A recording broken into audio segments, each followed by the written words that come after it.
आप सभी को जय यीशु।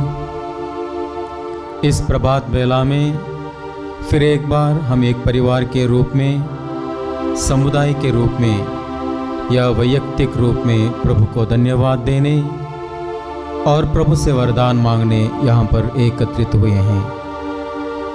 माता मरियम की मध्यस्थता से ईश्वर से हम प्रार्थना करें। हे स्वर्ग की रानी आनंद बना, हालेलुया, जिसको तूने जन्म दिया, हालेलुया, वो अपने कथनानुसार जी उठा। हालेलुया, परमेश्वर से हमारे लिए प्रार्थना कर। हालेलुया, आनंद बना और प्रसन्न हो कुंवारी मरिया। हालेलुया, प्रभु सचमुच जी उठा। हालेलुया। हम प्रार्थना करें। हे परमेश्वर, तूने अपने पुत्र हमारे प्रभु यीशु ख्रीस्त के पुनरुत्थान से संसार को आनंद दिया है। हमारी प्रार्थना सुन और ऐसा कर कि हम उसकी माँ कुंवारी मरिया के द्वारा अनंत जीवन का आनंद प्राप्त कर सकें। आमीन। पिता, पुत्र और पवित्र आत्मा की महिमा हो, जैसा कि वह आदि में थी, अब और अनंत काल तक सदा रहेगी। आमीन। पिता, पुत्र और पवित्र आत्मा की महिमा हो, जैसा कि वह आदि में थी, अब और अनंत काल तक सदा रहेगी। आमीन। पिता, पुत्र और पवित्र आत्मा की महिमा हो, जैसा कि वह आदि में थी, अब और अनंत काल तक सदा रहेगी। आमीन।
पिता, पुत्र और पवित्र आत्मा के नाम पर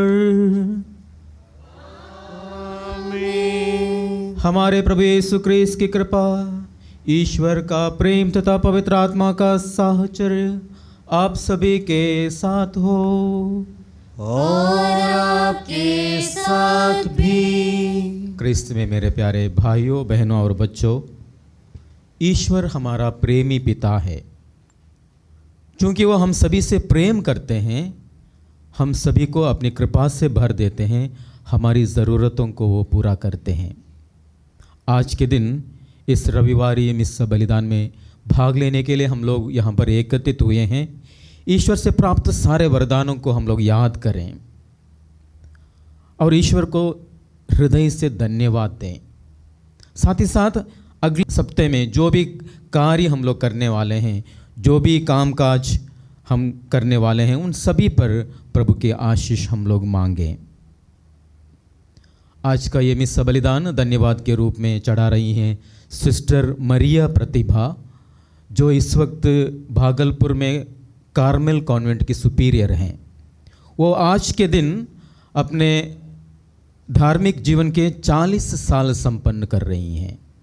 ईश्वर को धन्यवाद दे रही हैं। पिछले 40 साल से जो भी वरदान ईश्वर ने उन पर बरसाए हैं और उनके द्वारा लोगों पर बरसाए हैं, उसको याद करती हैं। सिस्टर मरिया प्रतिभा ने नॉर्थ ईस्ट में, वेस्ट बंगाल में, बिहार में और विशेष करके गोरखपुर में 23 साल तक अपना धार्मिक जीवन की सेवा उन्होंने दी है।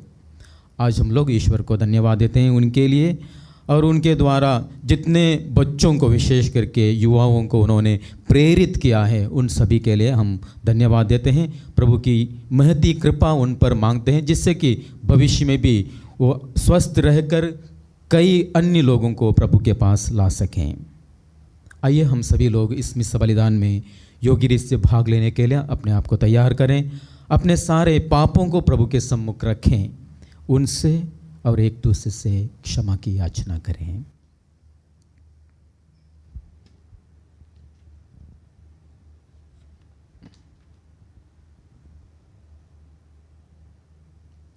हम सब मिलकर बोलें। भाइयों बहनों, मैं सर्वशक्तिमान पिता ईश्वर और आप लोगों के सामने स्वीकार करता हूँ कि मैंने मन वचन कर्म से और अपना कर्तव्य पूरा न करने से बार बार पाप किया है। मैं अपना दोष स्वीकार करता हूँ। इसलिए मैं धन्य कुंवारी मरियम से, सब स्वर्गदूतों, सब संतों और आप लोगों से, ये भाई और बहनों, विनती करता हूँ कि आप मेरे लिए प्रभु परमेश्वर से प्रार्थना करें। सर्वशक्तिमान ईश्वर हम लोगों पर दया करें और हमारे पाप क्षमा कर हमको अनंत जीवन प्रदान करें। आमीन।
हम प्रार्थना करें। हे सर्वशक्तिमान अनादि ईश्वर, अपने पास्का के संस्कार को हम में परिपूर्ण कर, जिन्हें तूने पवित्र आत्मा के द्वारा पुनः नवीन करने की कृपा की है, वे तेरी सुरक्षादायी कृपा के द्वारा प्रचुर मात्रा में फल उत्पन्न कर सकें और अंततः जीवन के आनंद में प्रवेश कर सकें। यह हमारी प्रार्थना है हमारे प्रभु और तेरे पुत्र यीशु ख्रीस्त के द्वारा, जो ईश्वर होकर तेरे तथा पवित्र आत्मा के साथ युगानुयुग जीते और राज्य करते हैं। आमीन। पहला पाठ, प्रेरित चरित्र। उन दिनों जब शिष्यों की संख्या बढ़ती जा रही थी, तो यूनानी भाषियों ने इब्रानी भाषियों के विरुद्ध यह शिकायत की कि रसद के दैनिक वितरण में उनकी विधवाओं की उपेक्षा हो रही है।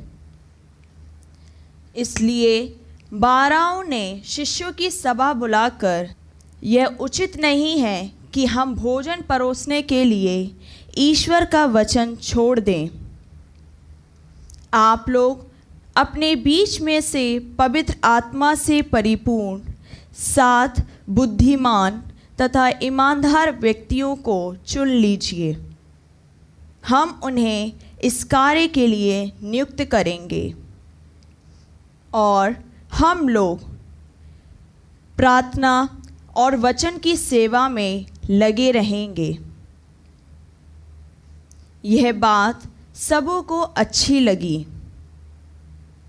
उन्होंने विश्वास तथा पवित्र आत्मा से परिपूर्ण स्तेफानुस के अतिरिक्त फिलिप्पुस, प्रोखोरुस, निकानोर, तिमोन, परमेनास और यहूदी धर्म में नवदीक्षित आतंकिया निवासी निकोलस को चुन लिया और उन्हें प्रेरितों के सामने उपस्थित किया।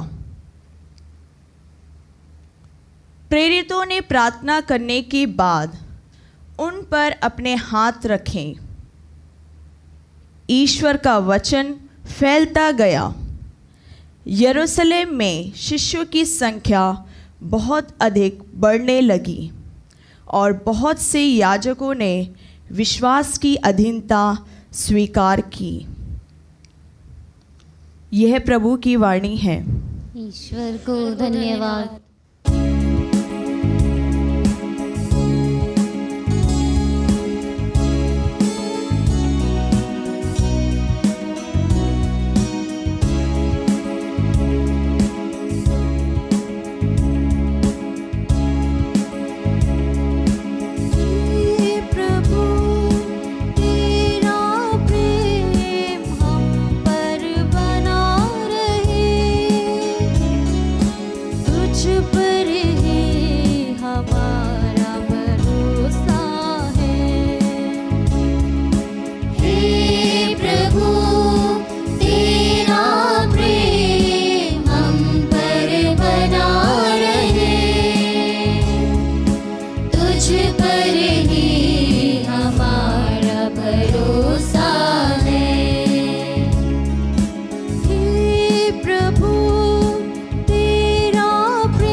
स्तुति गान करना भक्तों के लिए उचित है। वीणा बजाकर प्रभु का धन्यवाद करो, सारंगी पर उसका गुणगान करो। हे प्रभु तेरा प्रेम हम पर बना रहे,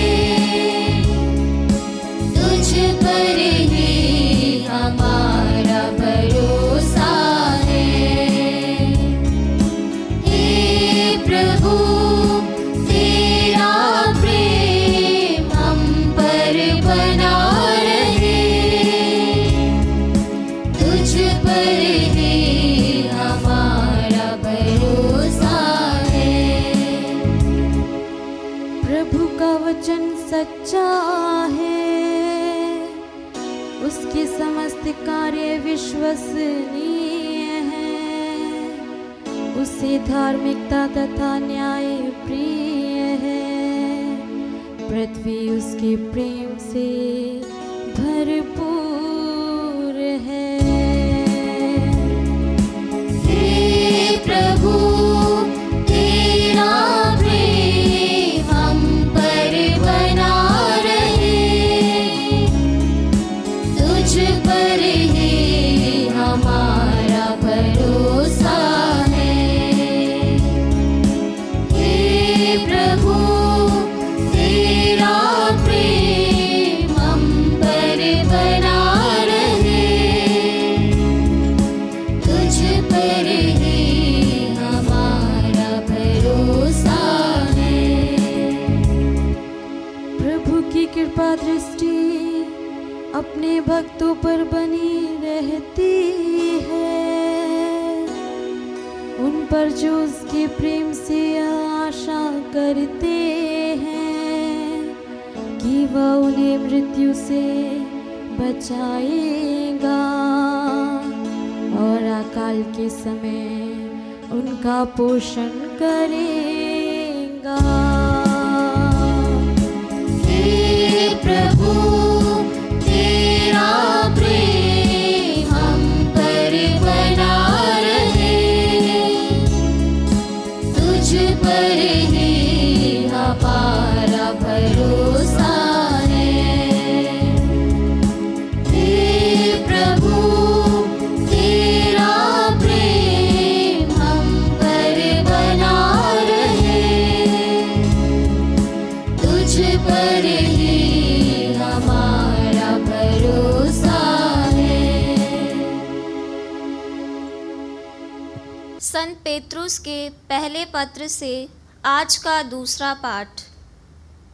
प्रभु वह जीवंत पत्थर है जिसे मनुष्यों ने तो बेकार समझकर निकाल दिया, किंतु जो ईश्वर द्वारा चुना हुआ और उसकी दृष्टि में मूल्यवान है, उनके पास आइए और जीवंत पत्थरों का आध्यात्मिक भवन बन जाइए।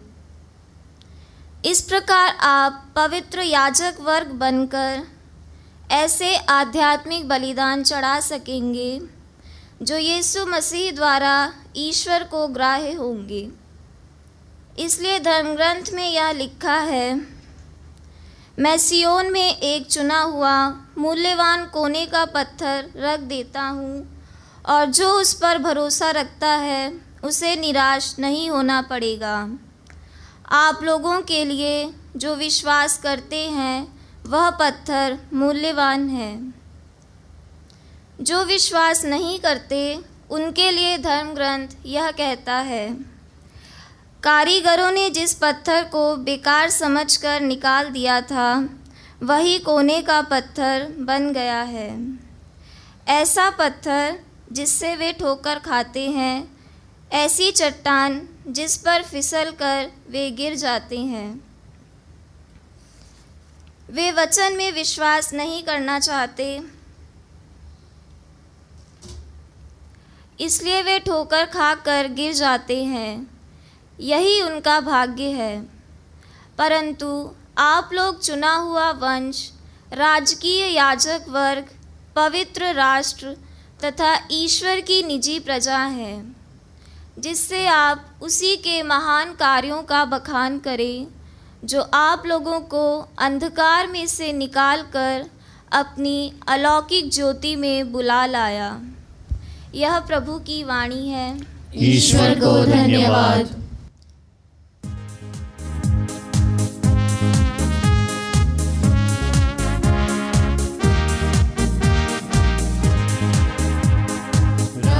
वचन का खुल जाए, प्रभु वाणी मन में आए।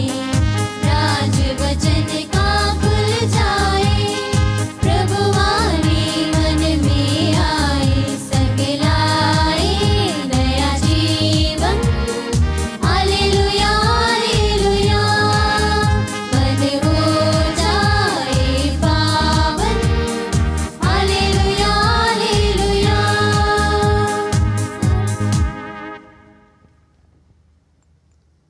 प्रभु आप लोगों के साथ हो और आपके साथ भी।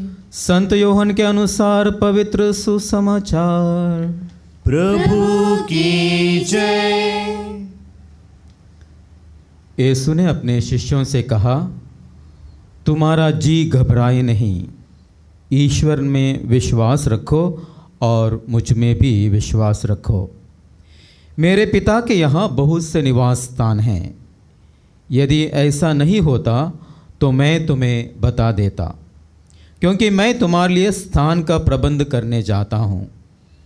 मैं वहाँ जाकर तुम्हारे लिए स्थान का प्रबंध करने के बाद फिर आऊँगा और तुम्हें अपने यहाँ ले जाऊँगा, जिससे जहाँ मैं हूँ वहाँ तुम भी रहो।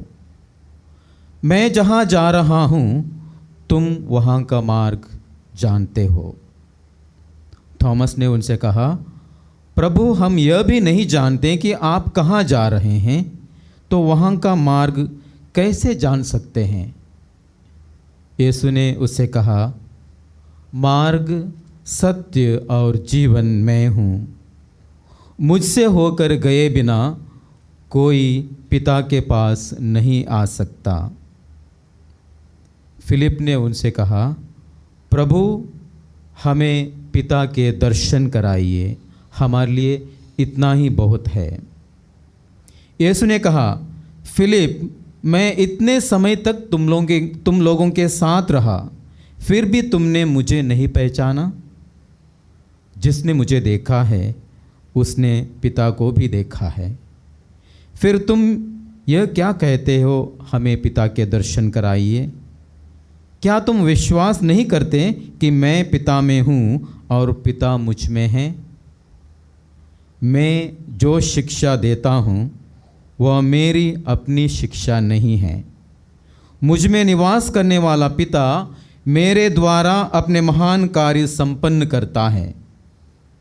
मेरी इस बात पर विश्वास करो कि मैं पिता में हूँ और पिता मुझ में है, नहीं तो उन महान कार्यों के कारण ही इस पर विश्वास करो। मैं तुमसे कह देता हूँ, जो मुझ में विश्वास करता है वह स्वयं वे ही कार्य करेगा जिन्हें मैं करता हूँ। वह उनसे भी महान कार्य करेगा, क्योंकि मैं पिता के पास जा रहा हूँ। यह प्रभु का दिव्य सुसमाचार है। क्रिस्त की जय।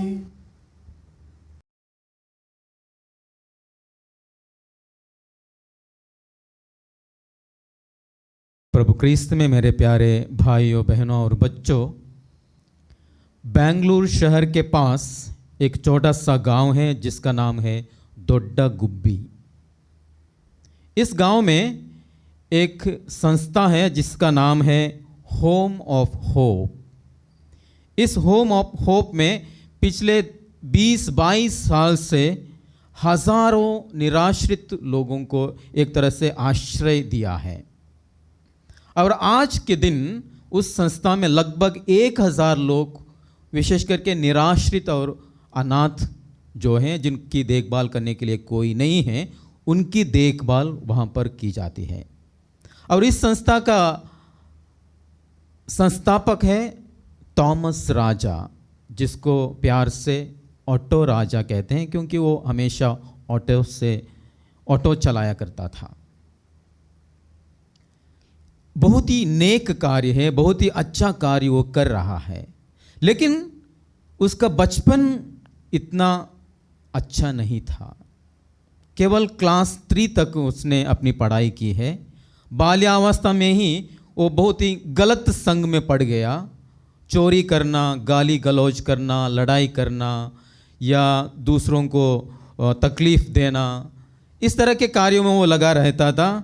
एक तरह से घर से दूर था। सिगरेट पीना, नशा करना, लड़कियों को छेड़ना, ये सारे चीज़ वो करता था। तो इसीलिए माता पिता बहुत तंग थे, बहुत परेशान थे उससे, क्योंकि कई सारे पड़ोसी आके उसके बारे में शिकायत किया करते थे। यहाँ तक कि जब खाने पीने के लिए या नशा करने के लिए पैसे नहीं थे, उसने एक बार अपने साक्षात्कार में कहा कि मैंने अपने माँ के मंगलसूत्र को चोरी किया और उनकी सिल्क साड़ी को बेचकर अपने लिए पैसे कमाए।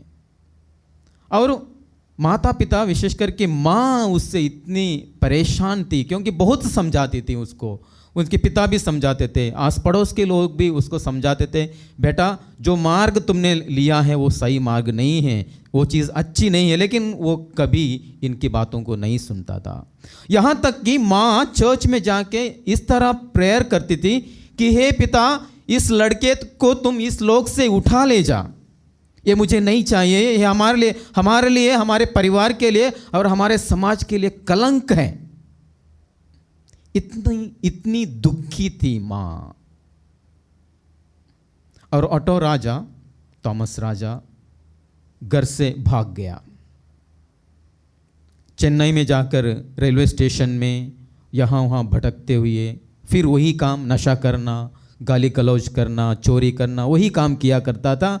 एक रात को रेलवे स्टेशन में सो रहा था, पुलिस उसको पकड़ के लेके गए, चेन्नई में सेंट्रल जेल में उसको डाल दिया गया।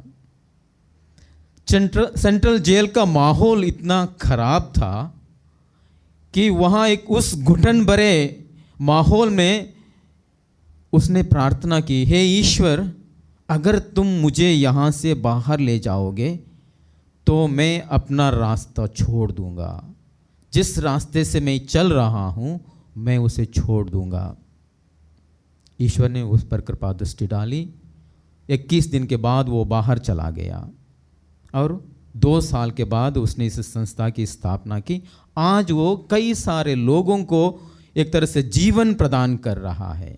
जो व्यक्ति गलत रास्ते पे चल रहा था, प्रभु ने उस पर कृपा दृष्टि डाली, प्रभु ने उसे स्पर्श किया, प्रभु ने उसे चंगा किया, प्रभु ने उसे नवजीवन प्रदान किया और आज वही व्यक्ति कई सारे लोगों को जीवन प्रदान कर रहा है। जिस व्यक्ति ने सोचा था कि यही सही मार्ग है, माता पिता ने और पड़ोसी लोगों ने उसको समझाने के लिए कोशिश की, सगे संबंधियों ने समझाने के लिए कोशिश की, जिस मार्ग को तुमने अपनाया है वो गलत है, फिर भी वो नहीं माना। लेकिन प्रभु ने जब स्पर्श किया वो कुछ नहीं कर पाया। प्रभु के हाथ में वो एक बच्चे के समान रहा और प्रभु ने उन्हें मार्गदर्शन दिया। आज वो एक न्यू आर्क मिशन का मेंबर है और कई सारे जगह में जाकर प्रभु के बारे में सुसमाचार भी फैलाता है। बाइबल में हम लोग अन्य कहानियाँ भी हम लोग पढ़ते हैं। उड़ाऊ पुत्र को देखिए, परंपरा के विपरीत, यानी कि यहूदी समाज में पिताजी मरने तक बच्चों को, विशेष करके बेटों को, अपने घर पे रहना है। लेकिन परंपरा के विपरीत छोटा बेटा अपने पिता के पास जाके अपने संपत्ति का हिस्सा मांगता है, उसे लेकर चला जाता है। वो सोचता है कि मैं जो मार्ग अपना रहा हूँ वो मार्ग सही है, चला जाता है। लेकिन बाइबल कहता है उसे होश आता है, वो अपने पिता के प्रेम को समझने लगता है, वापस लौट के आ जाता है।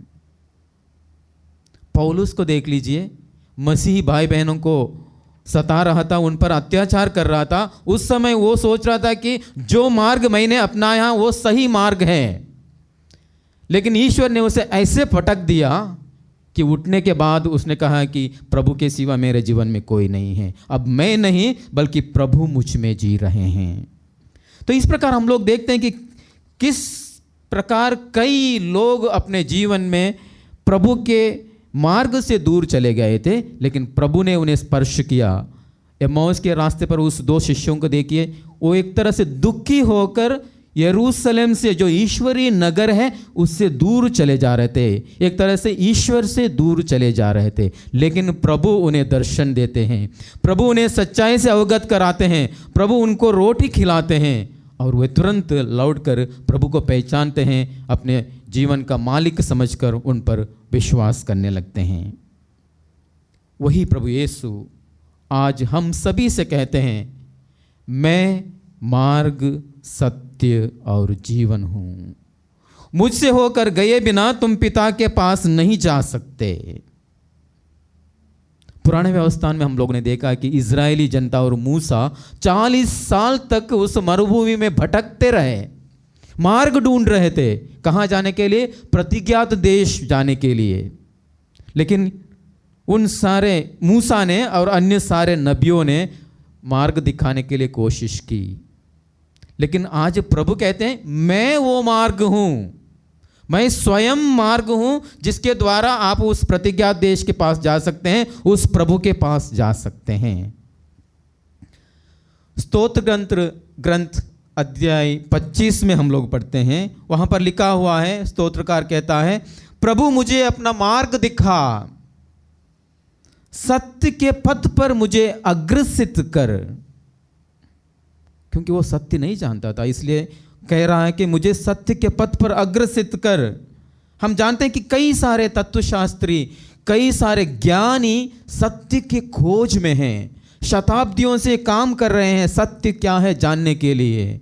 पिलातुस ने प्रभु से प्रश्न पूछा था, सत्य क्या है?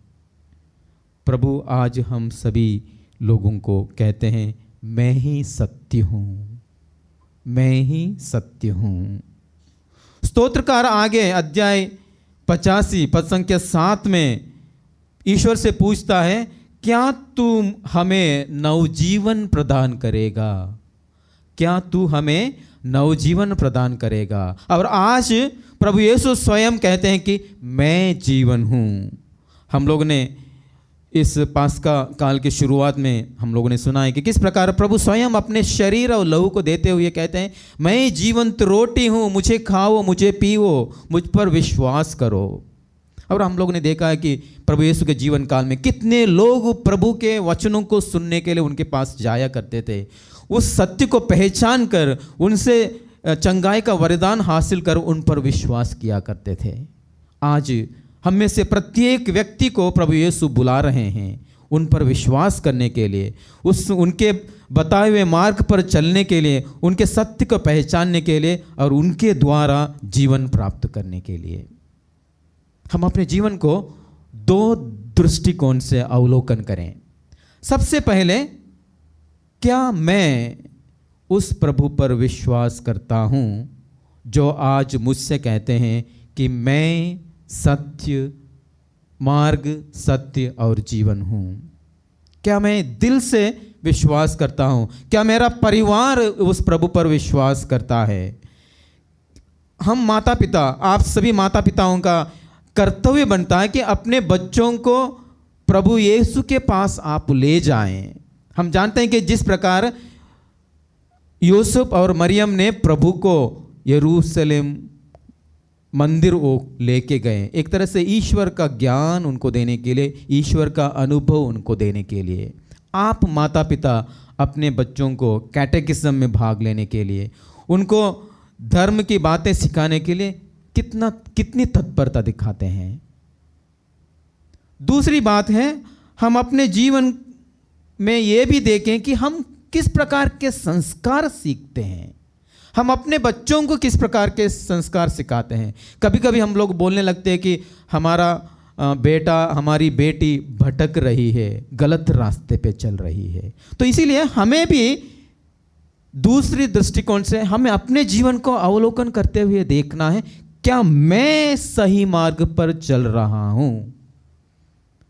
क्या हमारे बच्चे सही रास्ते पे चल रहे हैं? हमारे युवा सही मार्ग पर चल रहे हैं? हम कैसे पहचान सकते हैं कि हमने जिस मार्ग को अपनाया है वो मार्ग सही है? जो भी कार्य हम लोग करते हैं, हमारा अंतकरण हमसे बातें करने लगता है। सबसे पहली बात है, हमारा अंतकरण हमसे कहता है हम जो कार्य कर रहे हैं वो सही है या गलत है। जब कभी हम गलत कार्य करने के लिए कोशिश करेंगे, हमें अंतकरण करेगा कि जो कार्य तुम करने वाले हो वो गलत है, उसको मत करो। तो एक तरह से हमारे अंदर से हमसे हमारा आत्मा बातें करता है और कहता है कि जो कार्य तुम कर रहे हो वो गलत है या सही है।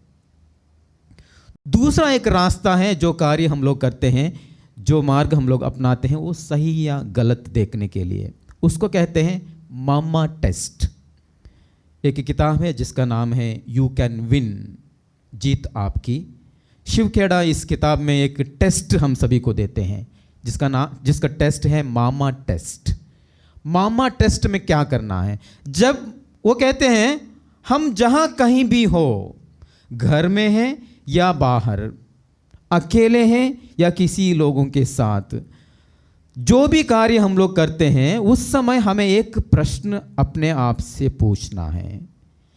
जब मैं इस कार्य को कर रहा हूं, अगर माँ उसे देखती है, इस कार्य को करते समय अगर मेरी माँ मुझे देखती है, क्या उनका सिर गर्व से ऊंचा उठेगा या शर्म के मारे झुक जाएगा? ये टेस्ट हम सबों के लिए बहुत ही महत्वपूर्ण है। अगर हम कोई सही कार्य कर रहे हैं, हमारी माँ सचमुच गर्व से एक तरह से कहेगी हाँ मेरी बेटी अच्छी है, मेरा बेटा बहुत ही अच्छा है। अगर हम कोई गलत कार्य करने लगेंगे, हमारी माँ का सिर शर्म के मारे झुक जाएगा। तो इसीलिए हम सभी को ये टेस्ट करते हुए देखना है कि क्या मैं सचमुच में सही मार्ग पर चल रहा हूँ। हम सभी लोगों को आह्वान है आज के दिन उस प्रभु पर विश्वास करने के लिए, क्योंकि वही हमें सही मार्ग दिखा सकता है, वही हमें सच्चाई से अवगत करा सकता है, वही हमें जीवित शरीर और लहू को दे सकता है, हम सबों को जीवन प्रदान कर सकता है। इसीलिए हमें उस स्तोत्रकार के शब्दों में कहना है, हे प्रभु मुझे अपना मार्ग दिखा जिससे मैं तेरे सत्य के प्रति ईमानदार रहूं। आइए हम लोग प्रार्थना करें अपने आप के लिए, अपने परिवार के सभी लोगों के लिए, हमारे इस समाज के सभी युवा वर्ग के लिए, और जितने लोग अपने रास्ते से भटक गए उन सारे लोगों को याद करते हुए हम लोग आज के दिन इस वेदी के पास लाएं, जिससे कि प्रभु उन्हें स्पर्श करें। उनके स्पर्श से हमें हर एक व्यक्ति प्रभु से पूछे कि हे प्रभु मुझे क्या करना चाहिए। जिस प्रकार ऑटो राजा कहता है कि प्रभु ने मुझे स्पर्श किया है, आज मैं जो भी हूँ वो ईश्वर के कारण है, ईश्वर ने मुझे स्पर्श किया है, इसलिए मैंने एक नया जीवन प्राप्त किया है। हम सभी लोगों को भी ईश्वर स्पर्श करें, जिससे कि हम लोग उस प्रभु को हम लोग पहचान सकें, मार्ग सत्य और जीवन रूपी प्रभु को हम लोग ग्रहण कर सकें। उनके बताए हुए मार्ग पर चलते हुए हम लोग अपने जीवन में प्रभु को सही स्थान दे सकें और हम उन पर विश्वास प्रकट करते रहें।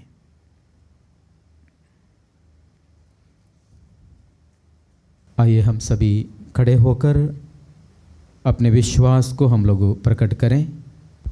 हम स्वर्ग और पृथ्वी के सृष्टिकर्ता सर्वशक्तिमान पिता ईश्वर में विश्वास करते हैं और उसके इकलौते पुत्र हमारे प्रभु यीशु क्रिस्त में हम विश्वास करते हैं, जो पवित्र आत्मा के द्वारा गर्भ में आए, कुंवारी मरियम से जन्मे, उन्होंने पौंतियुस पिलातुस के शासन काल में दुख भोगा, वो क्रूस पर चढ़ाए गए, मर गए, दफनाए गए और अधोलोक में उतरे, वो तीसरे मृतकों में से जी उठे, स्वर्ग गए, सर्वशक्तिमान पिता ईश्वर के दाहिने विराजमान हैं, वहां से जीवितों मृतकों का न्याय करने आएंगे। हम पवित्र आत्मा, पवित्र कैथोलिक कलीसिया, धर्मियों की सहभागिता, पापों की क्षमा, शरीर के पुनरुत्थान और अनंत जीवन में विश्वास करते हैं। आमीन। प्रिय भाइयों बहनों, थॉमस के जिज्ञासापूर्ण सवाल के जवाब में प्रभु यीशु ने कहा है, मैं ही मार्ग, सत्य और जीवन हूँ। और आगे वो भी कहते हैं, यदि तुम मेरा नाम लेकर मुझसे कुछ भी मांगोगे तो मैं तुम्हें प्रदान करूँगा। तो आइए हम विश्वास के साथ अपनी सारी प्रार्थनाओं को प्रभु के सम्मुख रखें और उनसे प्रार्थना करें। हमारा अनुवाक्य होगा, हे पिता हमारी प्रार्थना सुन। हे पिता हमारी प्रार्थना सुन।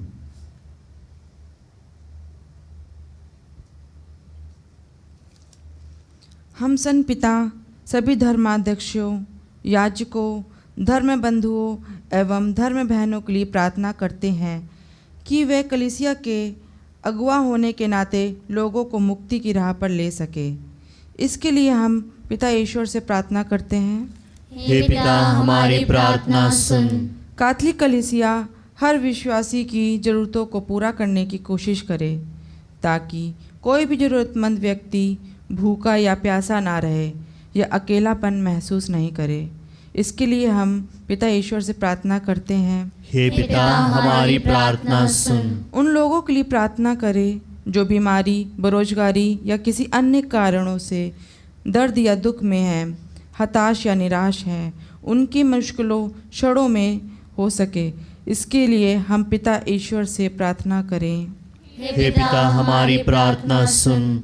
इस मिस्सा बलिदान में उपस्थित हम सभी विश्वासियों के लिए प्रार्थना करें कि हम सभी निस्वार्थ भाव से लोगों की सेवा सहायता कर सकें और यीशु जो मार्ग, सत्य और जीवन है उनका अनुसरण करने में कामयाब हो सकें। इसके लिए हम पिता ईश्वर से प्रार्थना करते हैं। हे पिता, हमारी प्रार्थना सुन। सिस्टर मरिया प्रतिभा के लिए हम लोग प्रार्थना करें। ईश्वर ने जो आशीष उन पर बरसाई है उसको धन्यवाद देते हैं। साथ ही साथ भविष्य में ईश्वर उनको अच्छा स्वास्थ्य प्रदान करें, तन मन से उन्हें स्वस्थ रखें, जिससे कि प्रभु पर विश्वास करते हुए और प्रभु के विश्वास को दूसरे तक बांटने में वो सक्षम हो सकें। इसके लिए हम लोग प्रार्थना करें। हे पिता, हमारी प्रार्थना सुन। अपनी वैयक्तिक प्रार्थनाएं क्षण भर अपनी आंखें बंद करते हुए हम लोग प्रभु के सम्मुख रखें।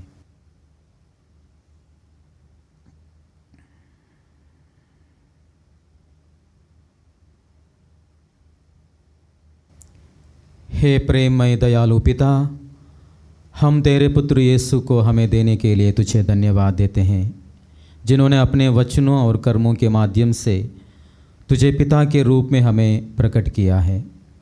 उन्होंने हमें आप तक पहुंचने का रास्ता दिखाया है। हमें यह कृपा दे कि हम यीशु के बताए हुए मार्ग पर चलकर तेरे अनंत राज्य में प्रवेश पा सकें। हम ये प्रार्थना करते हैं अपने प्रभु क्रिस्त के द्वारा। आमीन।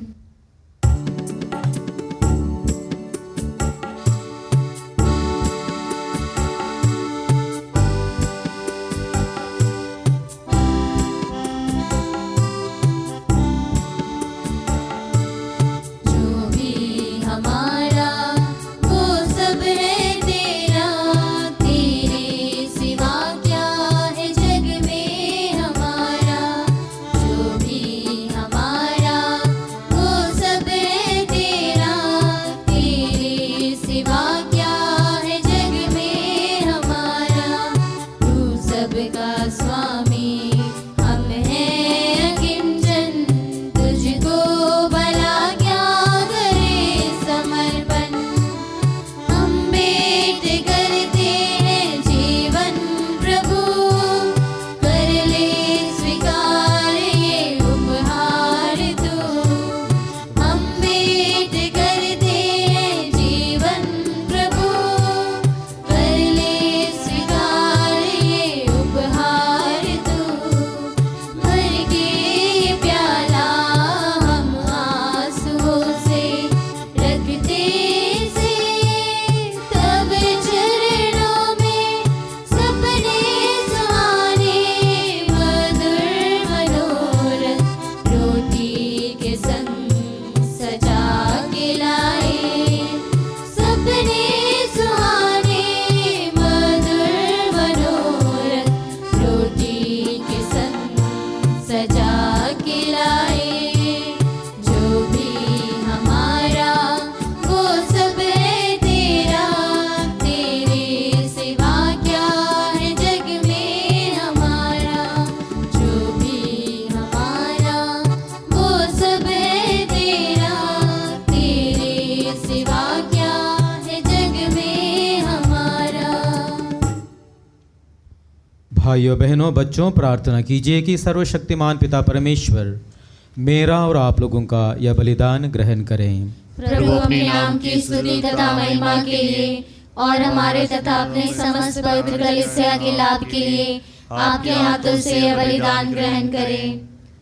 हे ईश्वर, तूने इस बलिदान के पुनीत आदान प्रदान द्वारा हम सबको अपनी ईश्वरता का भाग्य बनाया है। ऐसे कृपा कर कि जिस सत्य का ज्ञान हमें प्राप्त हुआ है उसके अनुसार हम योग आचरण भी करें। हमारी यह विनती स्वीकार कर अपने प्रभु क्रिस्त के द्वारा। आमीन। प्रभु आप लोगों के साथ हो और आपके साथ भी। प्रभु में मन लगाइए। हम प्रभु में मन लगाए हुए हैं। हम अपने प्रभु ईश्वर को धन्यवाद दें। यह उचित और आवश्यक है। हे पूज्य पिता, या परम उचित है, हमारा कर्तव्य तथा कल्याण है कि हम प्रतिदिन और विशेष करके इस अवसर पर अधिक समारोह के साथ तेरा गुणगान करें, जब क्रिस्त हमारे पास्का का मेमना बलि चढ़ाए गए हैं। पुरानी पद्धति नष्ट करके ख्रीस्त ने सबका नवनिर्माण किया और हमें जीवन की पूर्णता प्रदान की है। इसलिए पास्का के आनंद से विभोर होकर विश्व का कोना कोना उमंग से फूला नहीं समाता है और स्वर्ग के समस्त दूतगण तेरी स्तुति करते हुए निरंतर एक स्वर से गाते हैं।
हे परमपिता, तू वास्तव में पवित्र है, सारी पवित्रता का स्रोत है।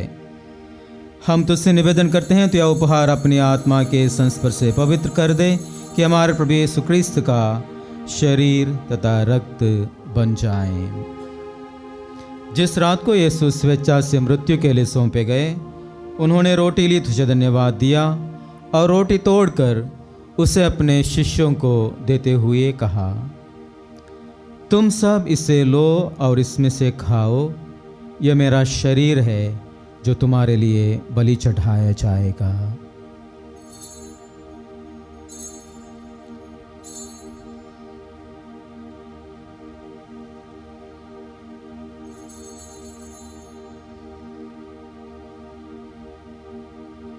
इसी भांति भोजन के बाद उन्होंने कटोरा लिया, तुझे धन्यवाद दिया और उसे अपने शिष्यों को देते हुए कहा, तुम सब इसे लो और इसमें से पियो। ये मेरे रक्त का कटोरा है, नवीन और अनंत व्यवस्थान का रक्त, जो तुम्हारे और बहुतों के पापों की क्षमा के लिए बहाया जाएगा। तो मेरी स्मृति में यह किया करो।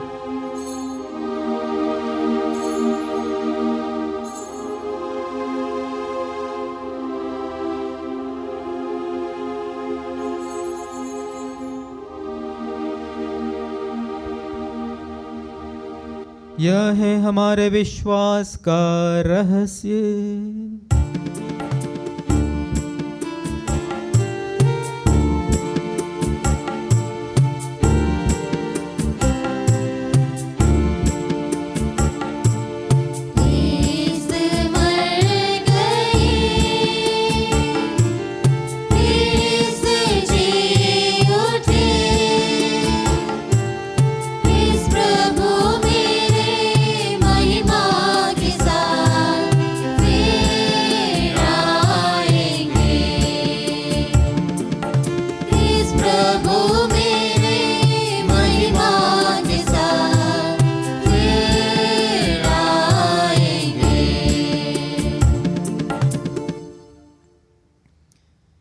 हे परमपिता, या आज्ञा मानकर हम अपने प्रभु की मृत्यु और पुनरुत्थान की स्मृति में तुझे जीवन की रोटी और मुक्ति का कटोरा चढ़ाते हैं।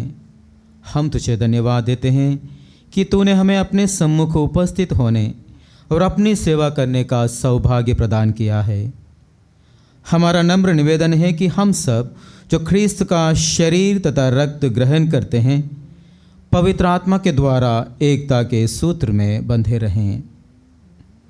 प्रभु और हमारे संत पिता फ्रांसिस, हमारे धर्माध्यक्ष राफी मंजली और सभी याजकों के साथ विश्व भर में फैली अपनी कलीसिया की सुधि ले तथा इसे प्रेम में सिद्ध बना दे। हे प्रभु, हमारे उन भाई बहनों के बीच सुधि ले जो पुनरुत्थान की आशा में परलोक सिधार चुके हैं, उन्हें और सभी मृतकों को अपने पुण्य दर्शन का सौभाग्य प्रदान कर। हम सब पद यादृष्टि डाल कि हम भी अनंत जीवन के सहभागी बने और ईश्वर की माता धन्य कुंवारी मरियम, उनके वर संत योसेफ, प्रेरित गण तथा सभी संतों के साथ जो युग युग में तेरे विश्वस्त सेवक सेविकाएं बने रहें, तेरा स्तुतिगान कर सकें तेरे पुत्र यीशु क्रिस्त के द्वारा।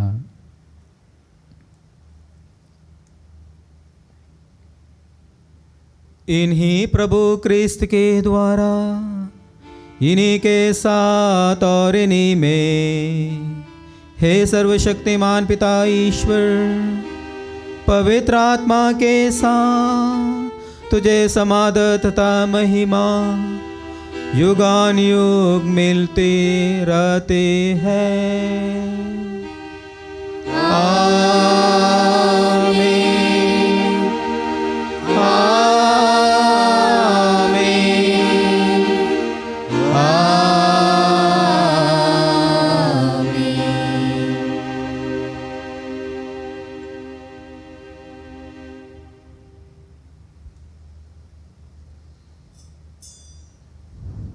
आइए हम सब मिलकर पिता परमेश्वर से प्रार्थना करें जैसे प्रभु यीशु ने हमें सिखाया है।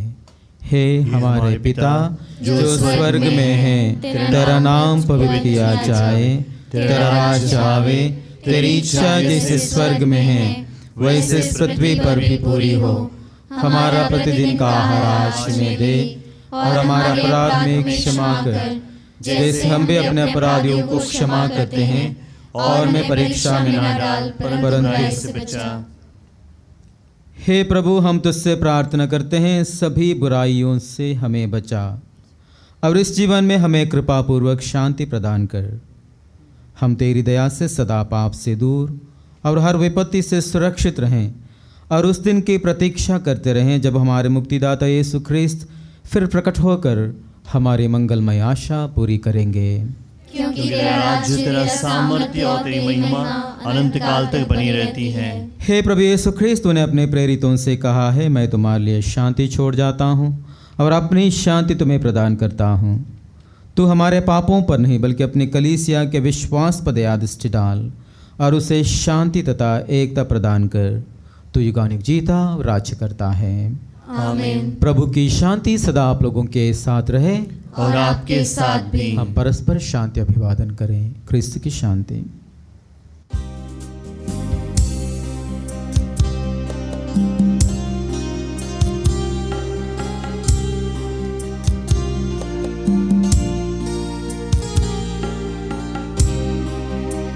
ईश्वर के बलित मेमने, संसार के पाप हरने वाले, हम पर दया तू कर दे। ईश्वर के बलित मेमने, संसार के पाप हरने वाले, हम पर दया तू कर दे। ईश्वर के बलित मेमने, संसार के पाप हरने वाले, ईश्वर के बलित मेमने, संसार के पाप हरने वाले, शांति प्रदान तू कर दे। शांति प्रदान तू कर दे। शांति प्रदान तू कर दे। शांति प्रदान तू कर दे।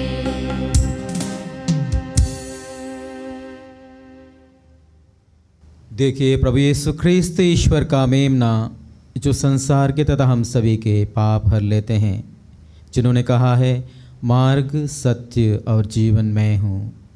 धन्य है आज हम सभी जो इस भोज में बुलाए गए हैं। हे प्रभु, मैं ऐसे योग्य नहीं हूँ कि आप मेरे यहाँ आए, किंतु एक शब्द कह दीजिए और मेरी आत्मा चंगी हो जाएगी। ख्रिस्त का शरीर और रक्त हमारे लिए अनंत जीवन प्रदान करें।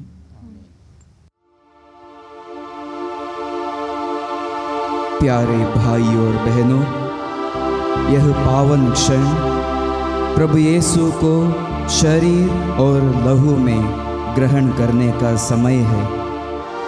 हम प्रभु को शारीरिक रूप से ग्रहण नहीं कर सकते हैं। आध्यात्मिक रूप से उस जीवित प्रभु को हमारे दिल में स्वागत करें और उनसे प्रार्थना करें। हे मेरे प्रभु यीशु, मैं सारे हृदय से विश्वास करता हूँ कि आप पवित्र यूकरिस्ती संस्कार में उपस्थित हैं।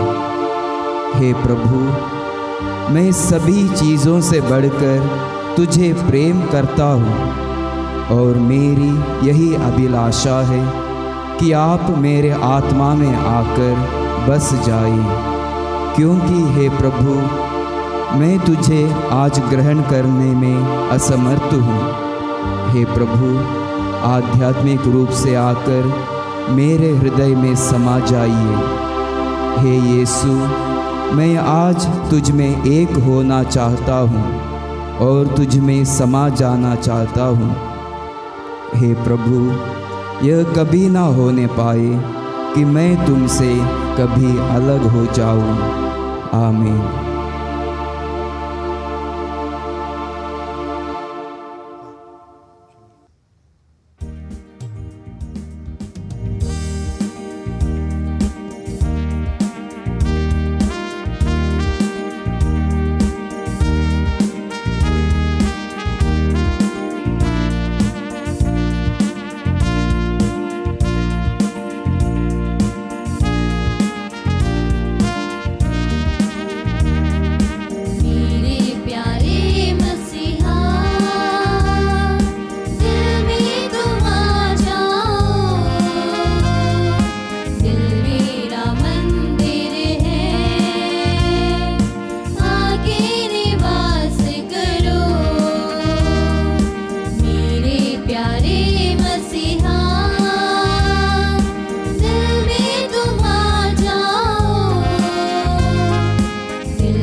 प्रभु यीशु हमारे दिल में आए हैं।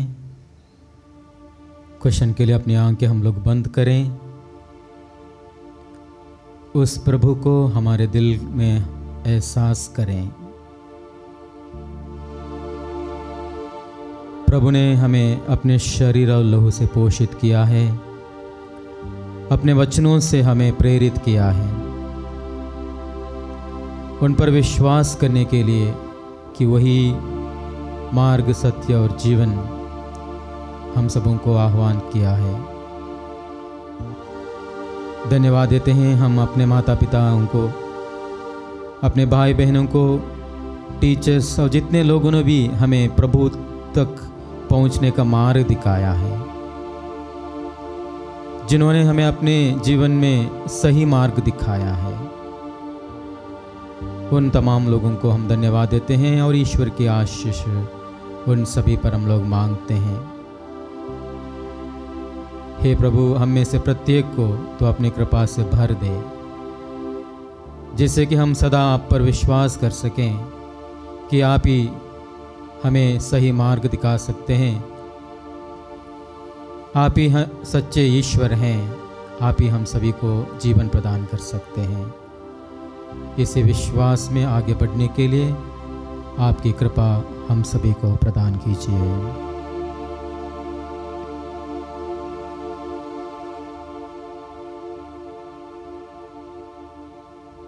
हम प्रार्थना करें। हे ईश्वर, अपनी प्रजा के निकट रहने की कृपा कर, जिसे तूने दिव्य संस्कारों से अनुप्राणित किया है। हम पुरानी दास्ता से मुक्त होकर नए जीवन में प्रवेश करें, ऐसी कृपा कर हमारे प्रभु क्रिस्त के द्वारा। प्रभु आप लोगों के साथ हो और आपके साथ भी। सर्वशक्तिमान ईश्वर पिता, पुत्र और पवित्र आत्मा आप लोगों को आशीर्वाद प्रदान करें। आमीन। आप लोग विदा लें। प्रभु की शांति सदा साथ रहे। ईश्वर को धन्यवाद।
कोरोना वायरस से सुरक्षा के लिए प्रार्थना।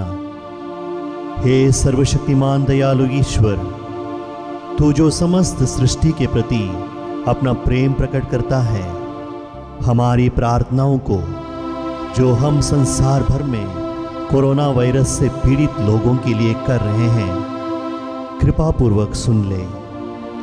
हम आपके सम्मुख आकर इस प्रकोप के त्वरित नियंत्रण के लिए, बाधित लोगों की चंगाई के लिए व पीड़ितों के परिवारों के लिए निवेदन करते हैं।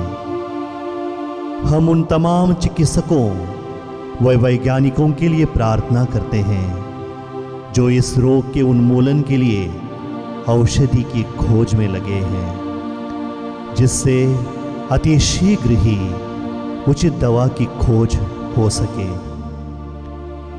हम याचना करते हैं सरकार व स्वास्थ्य अधिकारियों के लिए, जिससे कि वे लोगों की भलाई के लिए समय पर उपयुक्त कदम उठा सकें। यह प्रार्थना हम करते हैं अपने प्रभु क्रिस्त के द्वारा। आमीन।